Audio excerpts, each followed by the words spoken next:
책 읽기 좋은 날입니다. 오늘 소개할 책은 도시에서 4일, 시골에서 3일, 이곳에 볕이 잘 듭니다. 지은이는 한순, 그림 김덕용, 발행은 나무생가입니다. 이 책은 무료 도서 협찬을 받았는데요. 영상을 보시고 간단한 소감을 댓글로 남겨주시는 10분께 무료 증정해 드리겠습니다. 당첨자는 커뮤니티 공지와 댓글로 알려드리겠습니다.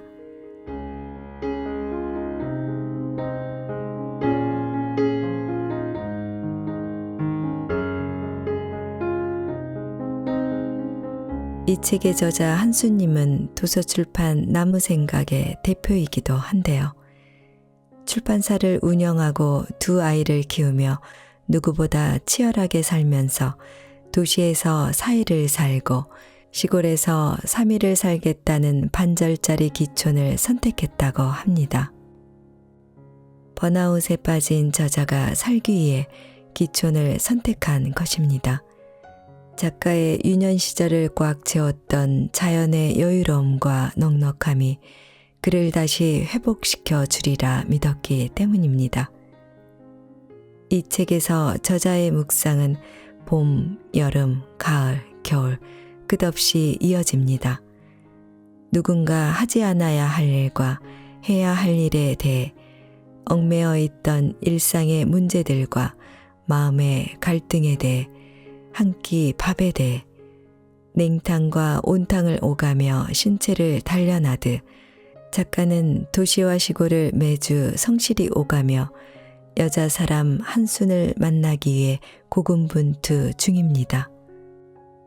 문을 열고 나가면 바로 나무와 만나듯 자신과 직면한 곳에서 자연은 때론 스승으로, 때론 부드러운 친구로 치유하고 다독입니다. 그 과정에서 꽃이 피고 바람이 불고 눈이 쌓입니다. 그렇게 도시 생존의 터에서 생기를 잃어가던 한 사람이 시골 고향 같은 자연의 품에서 회복되어 가고 균형을 찾아갑니다. 저자는 누구나 피어나기 위해 태어났다는 것을 자연에서 체험하면서 하루하루 새롭게 살고 있다고 말하고 있습니다. 자, 그럼 지금부터 잠시 책 속으로 들어가 보겠습니다. 오늘도 책 읽기 좋은 날과 함께 즐거운 시간 되세요. 구독, 좋아요, 알림 설정은 사랑입니다.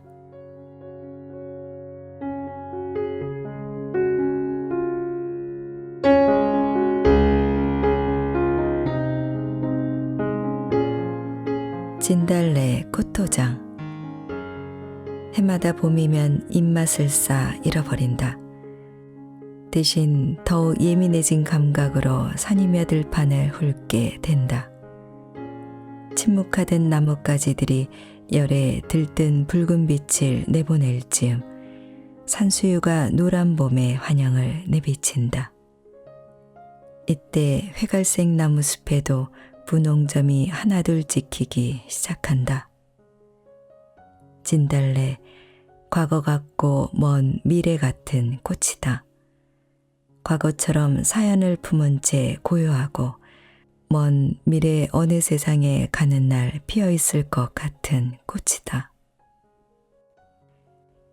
이쯤 나는 봄을 타 잘 먹지도 못하는데 남편은 이런 날을 위해 동네 야산 아래 조그만 골목골목을 차로 돌아준다. 나는 눈으로 봄의 허기를 채우며 봄의 환영에 스며든다. 약간 도회형인 남편, 약간 시골형인 나는 도시에서 나흘을 살고 시골에서 사흘을 사는 일상으로 늘 토닥토닥 투닥투닥이다. 시골집에서 서울로 올라가려 청소를 할 때 남편의 행동은 빨라지고 얼굴엔 환한 미소가 떠오른다. 2시간 후쯤이면 좋아하는 소파와 커다란 텔레비전 앞에서 아무 생각 없이 휴식을 즐길 수 있다는 생각이 그를 기쁘게 한다. 반면 나는 시골에 집을 두고 왜 또 아파트로 돌아가야 하나 하는 생각으로 꾀를 부린다. 청소를 하다 한쪽 구석에서 커피를 마시기도 하고 커피잔을 들고 뜰로 나가 원추리 싹이 꽃대를 밀어 올리나 살피기도 한다. 그러면 그는 애 같아서 순아 착하지 차 막힌다 말을 걸어오기도 하고 그래 차 마시고 있어 거기 내가 청소할게 하며 나의 청소까지 돕는다. 그와 나는 동업자다. 동업자가 결혼을 한 것인지 결혼하여 동업자가 된 것인지 잘 모르겠다. 경험이 풍부하고 연륜이 높은 선생님께 우리 부부가 토닥거리며 사는 이야기를 했더니 그분은 동업자라고 생각하시오 하며 매우 명쾌하고 현실적인 답변을 주셨다. 우리 부부는 소리내어 웃었다. 우리 출판사에서 나는 기획과 편집을, 그는 영업과 운영관리, 기획을 맡고 있다. 그러니 거의 24시간을 붙어 지낼 수밖에 없다. 그는 나의 직장 파트너이므로 협조하고 화합해야 함에도 불구하고 나는 아내의 자리에 서서 아내, 내가 왜 그걸 해야 되는데 싫어, 피곤해, 안 갈 거야 하고 어이없는 행동을 하기도 한다. 때로는 혼자 늦은 밤까지 시사 프로그램을 보다가 제게 기획거리가 생각나면 아무 생각 없이 자고 있는 그를 흔들어 깨우기도 한다. 그럴 때 그는 그냥 자, 이년아. 위트 있는 유머를 날린다. 이런 그와 내가 갈등을 해소하는 곳은 바로 차 안이다. 커피 보온병을 가운데 두고 그는 운전석, 나는 조수석에 앉아 많은 대화를 나눈다. 시선이 산으로 강으로 나무로 꽃들로 흩어지는 사방이 개방된 차 안에서 우리는 술술 속내를 털어놓는다. 인간인 이상 가질 수밖에 없는 유치한 감정들에 대해서, 아직도 오롯이 살아있는 나라는 존재에 대해서, 상처받은 봄날이나 이해하기 어려운 사람들에 대해서도 이야기한다. 그러다 한 사람이 말수가 적어지고 침묵이 길어지면 차 속에 정막이 돈다. 그리고 시간은 과거의 어느 한 시점을 떠돈다.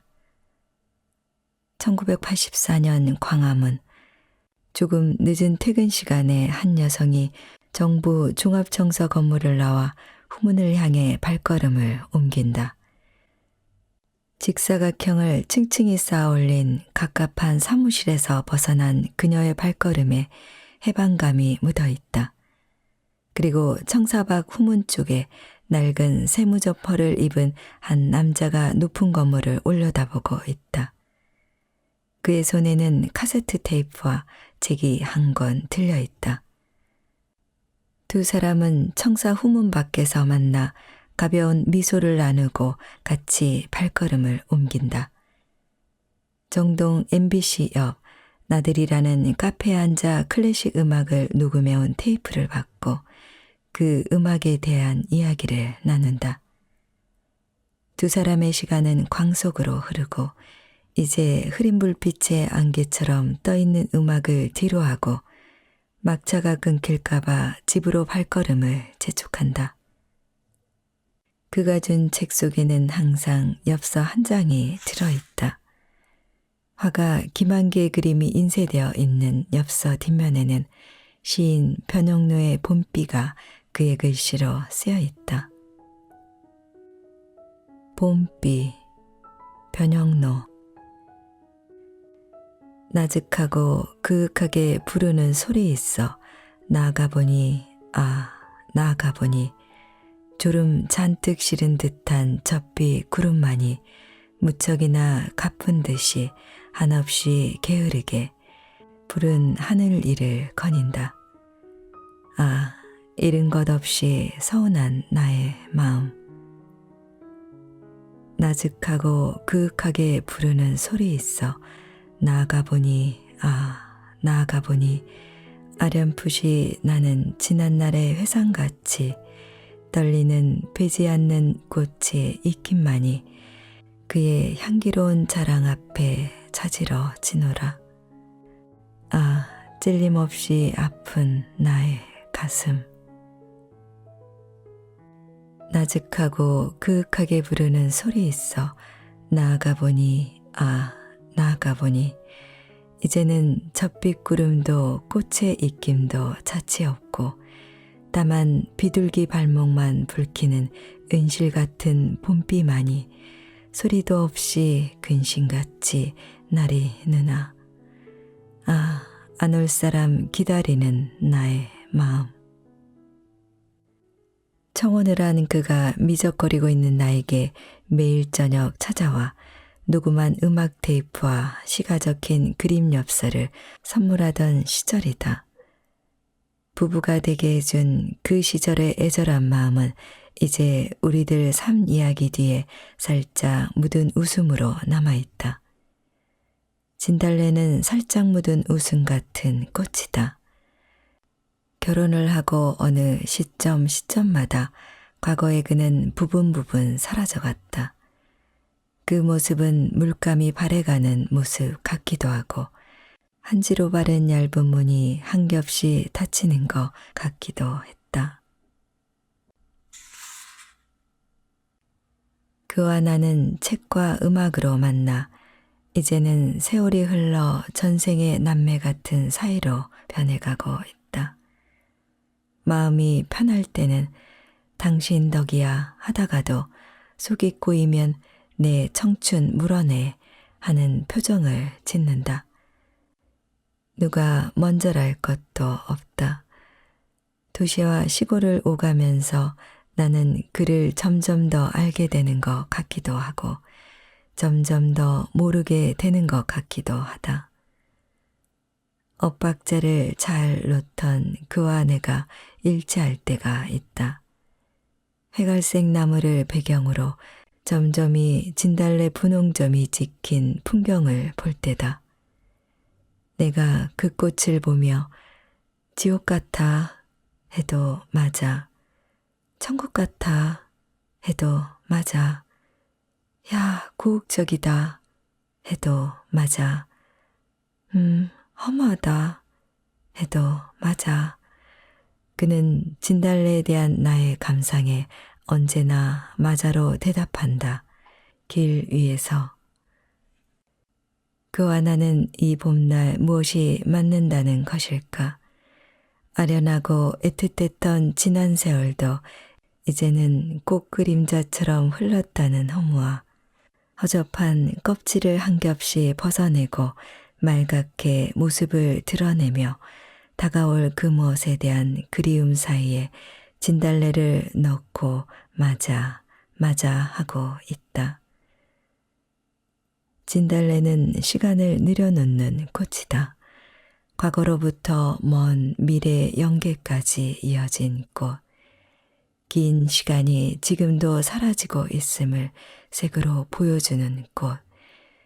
책과 음악을 이야기로 엮어 살짝 신화로 들어올리는 꽃이다. 허무와 그리움 사이에 핀 진달래는 과거와 미래 사이에 찍힌 흔들리는 꽃도장이다. 햇살에 봄 들어있다. 나무들이 봄 몸살을 시작하려 겨울가지 주변에 붉은 아우라를 씌운다. 저 자비하고 무자비한 순리, 웅숭웅숭 소근소근, 빗속에 숨은 생명의 시, 깊이 잠든 바위를 두드린다. 햇살의 깊이로 톡톡.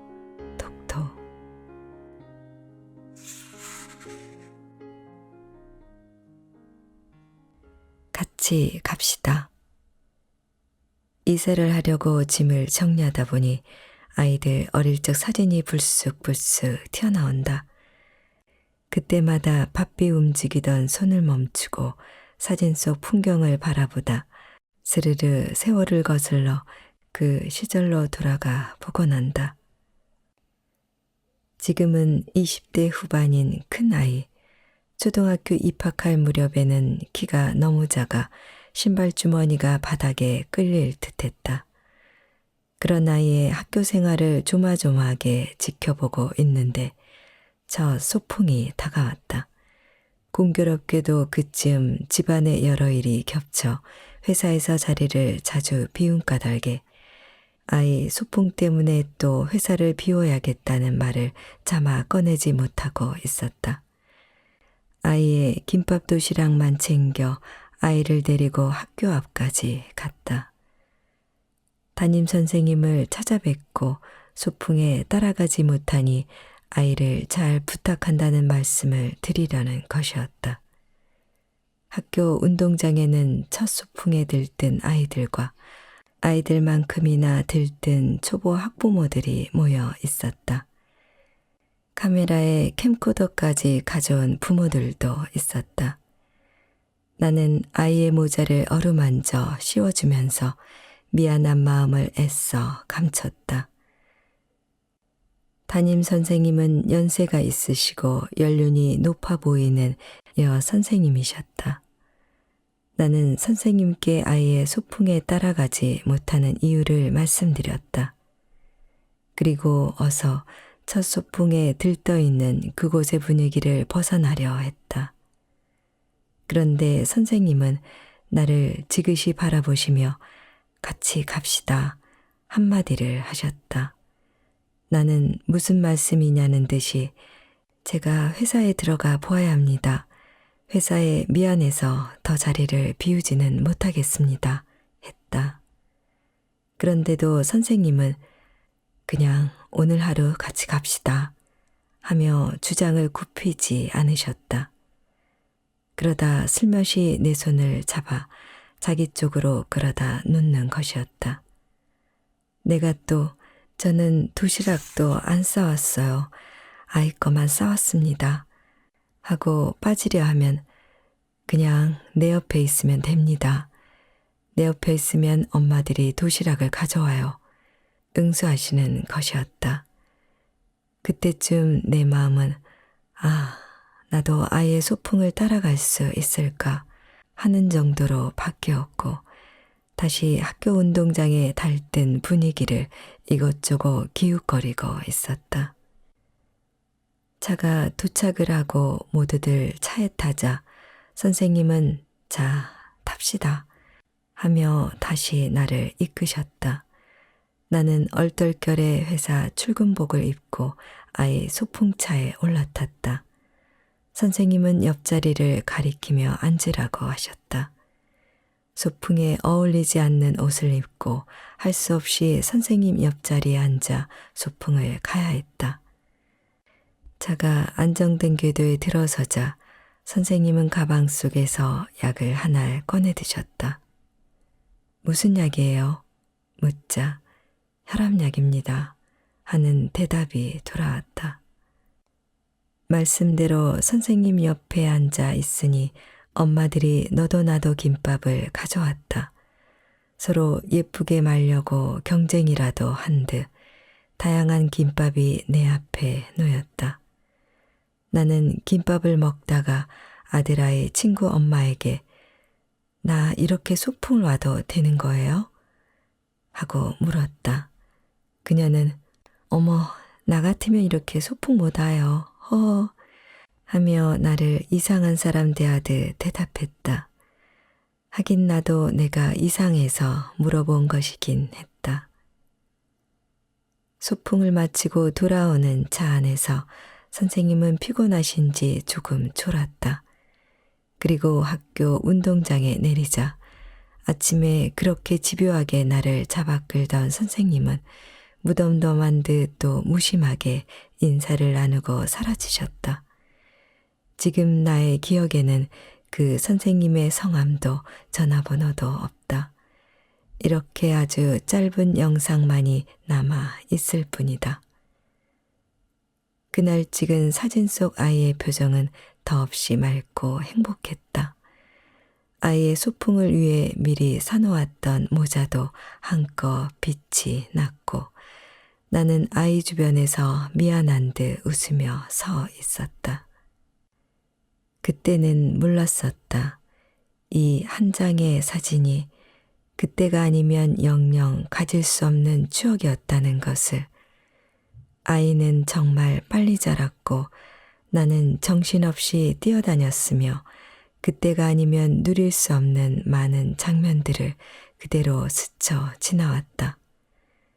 어느 날 문득 정신을 차려보니 아이는 훌쩍 커 있었고 나는 그때 선생님 나이 언저리에 다 있었다. 일하는 엄마로 살면서 못 미쳤던 손을 요즘 내밀어 보니 아이는 그런 손길을 영 성가셔한다. 그럴 때면 아이의 지난 시간을 어루만질 수 있게 아이가 며칠만 다시 작아졌으면 싶기도 하다. 아마 그때 그 선생님께서도 학교 아이들 챙기시느라 정작 자신의 아이들 소풍에는 못 따라갔을지도 모를 일이다. 그러니 복잡한 얼굴을 하고 있던 나를 부드럽지만 강력한 말씀으로 이끌 수 있었던 거다. 이제야 그런 생각을 하게 되다니 눈을 떴다 한들 나는 장님이었다. 세월이 흐를수록 그날의 상황과 함께 나이에 대해, 나이 먹은 자의 역할에 대해 자꾸 생각하게 된다. 그리고 그 생각은 나처럼 기먹고 눈먼 후배들을 참아주고 살짝 끌어주는 것 정도로 정리가 된다. 내 선생님들이 그러하셨듯이, 내 선배님들이 그러하셨듯이, 때론 집요하게, 때론 무심하게.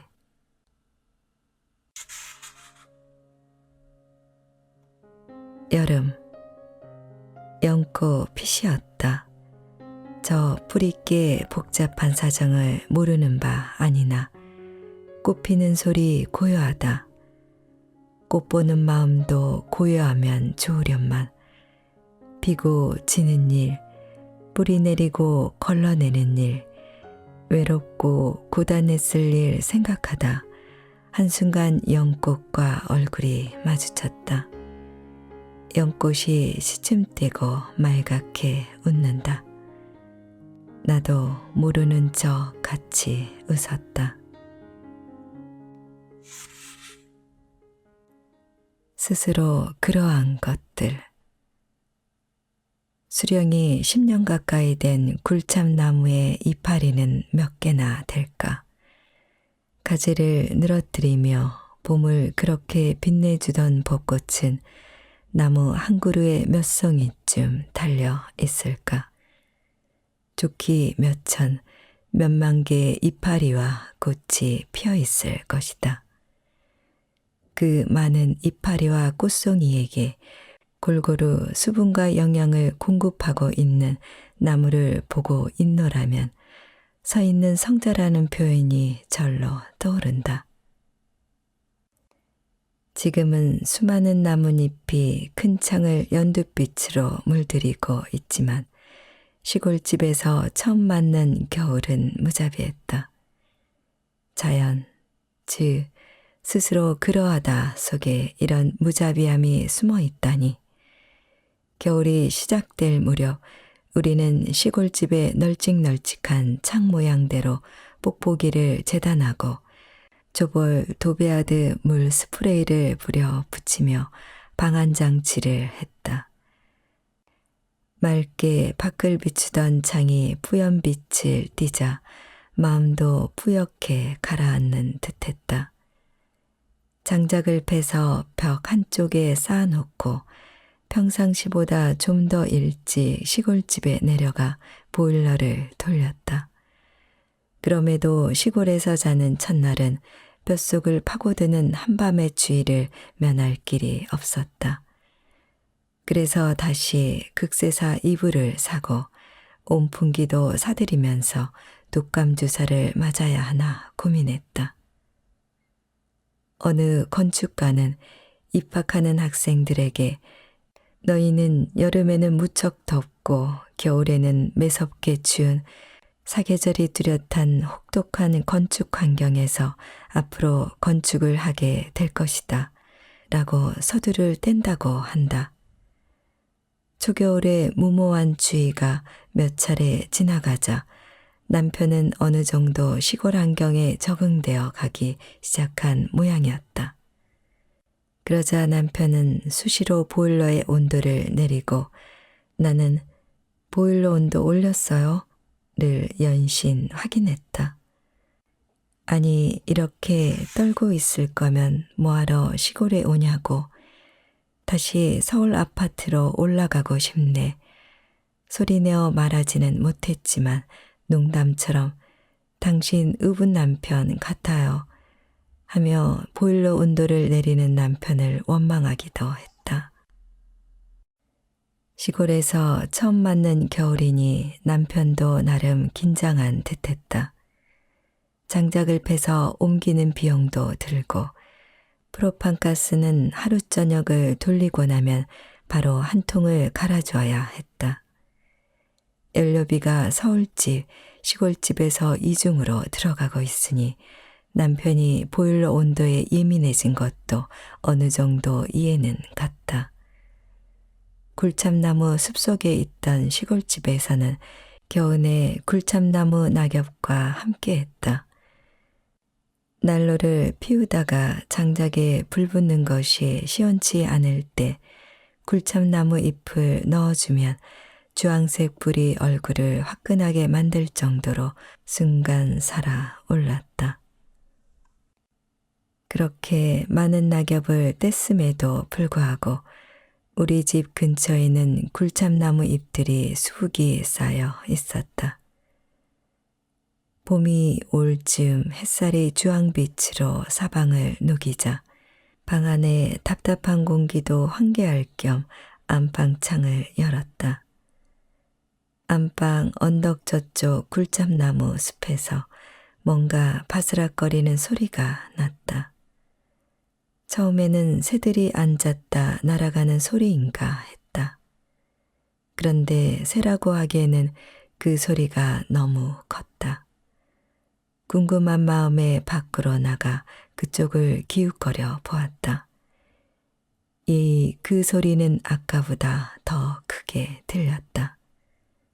무서운 마음을 눌러두고 계속 소리나는 쪽을 살펴보니 고라니의 모습이 눈에 들어왔다. 어미를 따라서 아기 고라니도 먹이를 찾는 듯 따라 내려오고 있었다. 바스락바스락 굴참나무 잎 밟는 소리를 들으며 나는 조용히 방으로 들어왔다. 그리고 가급적 소리가 나지 않게 안방 창문을 닫았다. 그들과 나는 서로 낯선 존재. 그들은 그들의 길이 있고 나는 나의 길이 있으니 서로 부딪지 않고 이 시골에서 사는 법을 터득해야 한다. 이곳은 내가 집을 짓기 전까지 그들이 살던 곳이었다. 새끼 고라니를 데리고 먹을 것을 찾으러 지천으로 뛰어다니던 곳. 지난 여름 이웃의 초대로 차를 마시며 이야기를 꽃피우다 늦은 시간까지 앉아 있게 되었다. 가로등도 없는 산길을 헉헉거리며 걸어 올라와 대문에 손전등을 비춘 우리 부부는 소스라치게 놀랐다.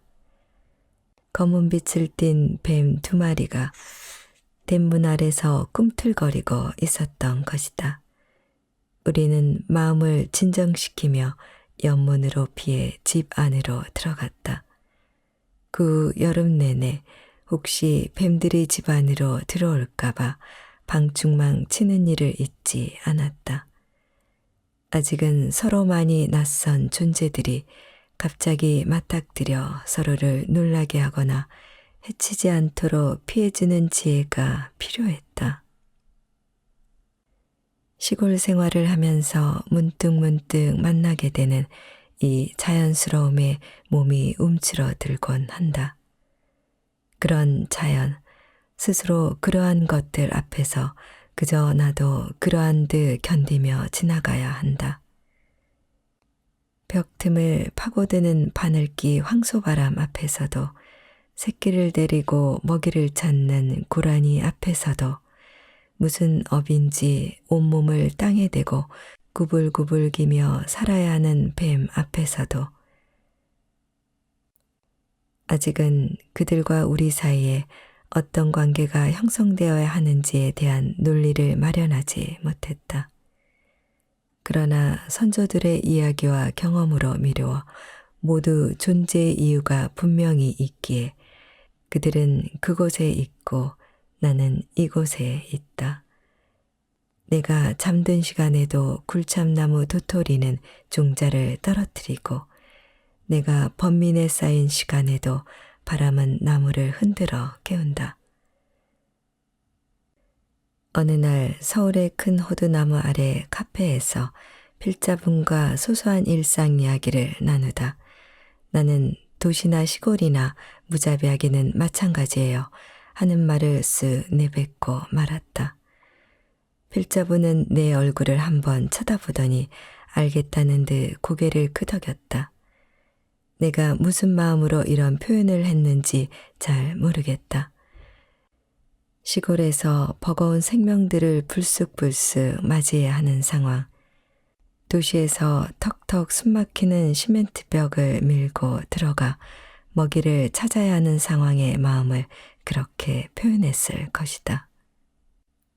시골집 마당 비탈에 쌓인 굴참나무 낙엽을 갈퀴로 걷어내다 낙엽의 보호 속에 자라던 자그마한 남보랏빛 각시붓꽃을 만났다. 낡은 갈색 낙엽 아래 숨어있던 남보랏빛 각시붓꽃은 눈부시게 아름다웠다. 나뭇잎과 각시붓꽃이 미리 계약을 하고 서로를 지켜주었을리 만무하다. 그들은 스스로 그러한 것이다. 스스로 그러한 각시붓꽃 앞에서 나는 갈퀴질을 멈추고 그 아름다움에 또 몸을 움츠렸다. 버겁도록 아름다운 것들이 마구 피어나는 계절이다. 멀리서 바라보는 산에서는 연두가 성숙하여 초록으로 살이 오르고 꽃들이 삐죽삐죽 고개를 내민다. 묵묵히 겨울 묵상에 들었던 나무들도 가지끝마다 푸른 잎을 달고 바람의 지휘에 합창을 한다. 저 생명이 자비한 것인지 무자비한 것인지 나는 모르겠다. 30년 가까이 책을 만들며 확립했던 개념들이 스스로 그러한 자연 앞에서 무너지고 있다. 단어의 정의로만 볼 때는 자비와 무자비는 서로 반대 개념으로 다른 쪽에 서 있어야 하나 요즘 나에게는 그들이 연결되어 있는 하나의 고리로 보인다. 고리에 고리의 고리를 연결하면 나도 그곳에 연결될 것이고 인간도 자연의 극히 작은 일부라는 사실이 자명해질 것이다. 도대체 벗어날 길 없는 내 시야, 내 몸, 내 각도에서 볼 뿐 내가 주인공은 아니다. 우리는 각자 주인공이면서 스스로 그러한 모두에게 조연으로 살아가고 있다. 누군가는 굴참나무로, 누군가는 고라니로, 누군가는 굴참나무 잎에 보호를 받고 피어난 남보랏빛 각시 붓꽃으로 스스로 그러한 자연 앞에서 나는 자비와 무자비가 비빔밥이 된 여름을 맞게 될 것이다. 내가 알고 있는 사전적 정의가 무너지는 것이 한편으로 혼란스러우면서 한편으로는 그렇게 통쾌할 수가 없다. 무엇인가 그동안 나를 누르고 있던 금형 프레스 같은 것이 가벼이 날리는 아카시아 향기에 실려 사뿐히 사라진 기분이다.